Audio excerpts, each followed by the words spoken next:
दर्शक पनि घरकी एक्लै छोरी उर्मिला विवाह भएको 1 वर्ष नहुँदै मृत्यु भयो। सुरक्षामा खटिँदै गर्दा मृत्यु भएकी उर्मिलाको परिवार नै प्रहरी सेवामा भर्खरै भएको थियो विवाह। दर्शक पनि विराटनगरमा प्रहरीले गरे उर्मिलाको अन्तिम विदाई, उदयपुरमा अन्त्येष्टि गरिने। दर्शक पनि आखिर वास्तविकता के हो त, यसको सम्पूर्ण जानकारी यो भिडियोमा पस्किनेछौँ, त्यसैले यो भिडियोलाई अन्तिमसम्म हेर्नुहोला। साथै साइडमा रहेको बेल आइकन प्रेस गरी सक्दो शेयर अनि लाइक गर्नुहोला। दर्शक बिन मोरङको लेटाङमा एक शिक्षकले छात्रामाथि यौन दुर्व्यवहार गरेको आरोपमा पक्राउ गर्न गएकी प्रहरीमाथि आकर्षित भिडले आक्रमण गर्दा महिला प्रहरीको ज्यान गएको छ। लेटाङ 5 खेरुवामा भएको झडपमा घाइते भएकी प्रहरी जवान 24 वर्षीय उर्मिला श्रेष्ठको आइतबार मृत्यु भएको हो। जवान उर्मिला श्रेष्ठको परिवारले प्रहरी सेवामा रहेको पाइएको छ। उनी 3 वर्ष अगाडि मात्रै प्रहरी सेवामा भर्ना भएकी थिइन्। मोरङको लेटाङमा आइतबार बिहानदेखि नै भड्किरहेको माहौल शान्त पार्न उर्मिला सहितको प्रहरी टोली दिउँसो विराटनगरबाट त्यसतर्फ गएको थियो। घटनास्थलमा पुगेका मोरङ प्रहरी प्रमुख एएसपी जनार्दन जीसी सहित 25 जना प्रहरी र 1 नम्बर प्रदेश प्रहरी कार्यालय विराटनगरका प्रवक्ता एएसपी नवीन राज राईले जानकारी दिए। एएसपी जीसी को खुट्टामा चोट लागेको उनले बताएका छन्। एएसपी जीसी का बडीगाड प्रहरी हवलदार मेघचन्द्र राई पनि घाइते भएको छन्। 26 वर्षीय उर्मिलाले 2076 साउन 1 गते प्रहरी जवान पदमा सेवा प्रवेश गरेकी थिइन्। उनको दरबन्दी प्रदेश नम्बर 1 सशस्त्र प्रहरी गण मुख्यालय रानी विराटनगरमा थियो। छात्रालाई यौन दुर्व्यवहार गरेको आरोप लागेका शिक्षक मनोज पौडेललाई विद्यालयमै प्रहरी सुरक्षा दिइरहेको थियो, तर स्थानीय प्रहरीको टोलीले मात्रै उनलाई विद्यालयबाट निकालेर प्रहरी कार्यालय लेटाङ लैजान सकेन। स्थानीयको नाराबाजी र आन्दोलनलाई शान्त पार्न दिनभर खटिएका उर्मिला सहितको टोली साँझ कार्यालयमा फर्किने क्रममा भने आकर्षित स्थानीयको निराशा परे। आरोपित शिक्षकलाई प्रहरीले पक्राउ गरी लैजाने क्रममा भिडबाट सजाय दिन चाहेका आकर्षित स्थानीयले प्रहरी माथि नै आक्रमण गर्दा उर्मिला घाइते बनेन र उपचारका क्रममा उनको निधन भएको थियो। दर्शक बिना आफैसँग दिनरात कर्तव्य पालनमा खटिने साथीलाई अन्तिम विदाई गर्नु पर्दा प्रहरी जवान उर्मिला श्रेष्ठका सहकर्मीहरू सोमबार भावुक देखिन्थे। कोशी अस्पताल परिसरमा अन्तिम श्रद्धाञ्जलीका लागि उनको शव राखिदा भेला भएका प्रहरीहरू मलिन अनुहार लिएर कार्यक्रममा सहभागी भएका थिए। मोरङको लेटाङ तनावमा ज्यान गुमाएकी उर्मिलालाई प्रहरी संगठनले अन्तिम विदाई गरेर सब परिवारलाई जिम्मा लगाएको छ। विराटनगर स्थित कोशी अस्पतालमा पोस्टमार्टम प्रक्रिया पूरा गरेपछि श्रेष्ठलाई प्रहरी संगठनले अन्तिम सलामी अर्पण गरेको थियो। मोरङका प्रमुख जिल्ला अधिकारी काशीराज दाहाल, प्रदेश 1 प्रहरी प्रमुख डीआईजी अरुण कुमार जीसी, मोरङ प्रहरी प्रमुख एएसपी जनार्दन जीसी सहितको प्रहरी अधिकारी उर्मिलाका सहकर्मी लगायतले उनको शवमा पुष्प गुच्छा अर्पण गरी अन्तिम विदाई गरेका थिए। प्रहरीका अनुसार उदयपुरको त्रियुगा निवासीमा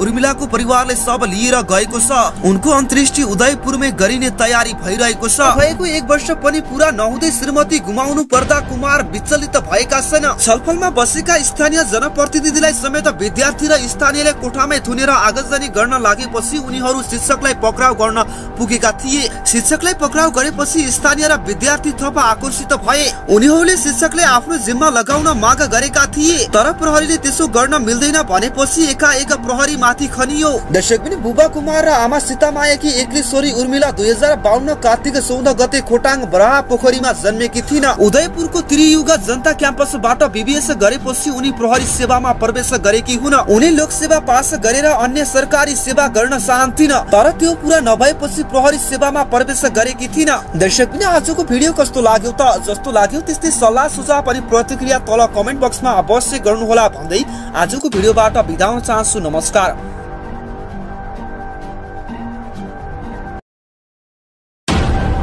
दर्शक शिक्षकले 12 वर्षीय विद्यार्थीलाई करण्य गरेको आरोपी पक्राउ गर्न गएकी प्रहरी जवान उर्मिला श्रेष्ठको मृत्यु।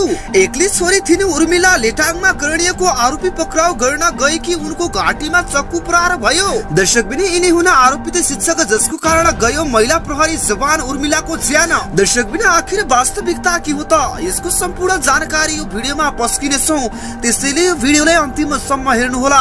साथै साइडमा रहेको बेल आइकन प्रेस गरी सक्दो शेयर अनि लाइक गर्नुहोला। दर्शक पनि मोरङमा आइतबार भएको घटनामा परि एक महिला प्रहरीको मृत्यु भएको छ। तराईको होलीको दिन चैत 4 मा शिक्षा विकास माविका शिक्षक मनोज पौडेलले आफ्नै छात्रालाई घरमै गएर दुर्व्यवहार गरेपछि आइतबार विद्यार्थी र स्थानीय आन्दोलित भएका थिए। यौन दुर्व्यवहारको आरोप लागेका शिक्षकलाई पक्राउ गर्न गएकी उर्मिलालाई स्थानीयले आक्रमण गरी घाइते बनाएका थिए। उनीमाथि खुकुरी प्रहार गरिएको थियो। उपचारकै क्रममा उनको निधन भयो। 2.5 वर्ष यता प्रहरी सेवामा सेवारत उर्मिला श्रेष्ठले सेवाकै दौरानमा मृत्युवरण गरिन्। उनका दाइ र श्रीमान दुवै प्रहरी सेवामै कार्यरत छन्। एक्ली बहिनीको निधनले भुवन निकै दुखी छन्। उर्मिलाका दाइ भुवन विराटनगरको बखरी प्रहरी चौकीमा सहायक निरीक्षक छन्। प्रहरी नियन्त्रणमा रहेका शिक्षकलाई कालो मोसो दलेर बजार घुमाउन चाहेका स्थानीयले प्रहरीले त्यसो गर्न नदिएपछि आक्रोशित भएका छन्। उर्मिलाको घाँटीमा चोट लागेको थियो। दर्शक पनि उपचारका लागि लैजाँदै गर्दा बाटोमै उनको निधन भएको थियो। आइतबार मोरङको लेटाङ नगरपालिका 5 मा स्थानीयको आक्रमणबाट निधन भएकी प्रहरी जवान उर्मिला 2076 साउन 1 गते प्रहरी सेवामा प्रवेश गरेकी हुन्।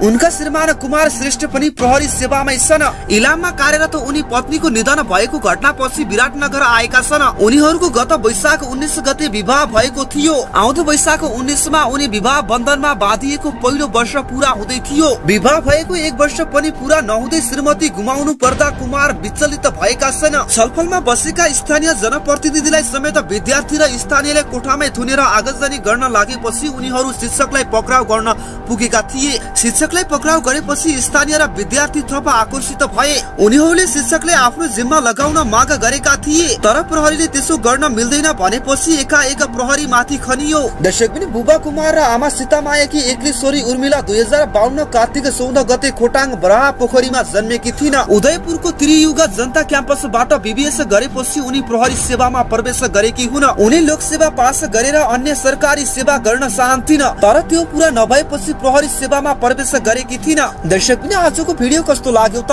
जस्तो लाग्यो त्यस्तै सल्लाह सुझाव अनि प्रतिक्रिया तल कमेन्ट बक्समा अवश्य गर्नुहोला भन्दै आजको भिडियोबाट बिदा हुन चाहन्छु। नमस्कार।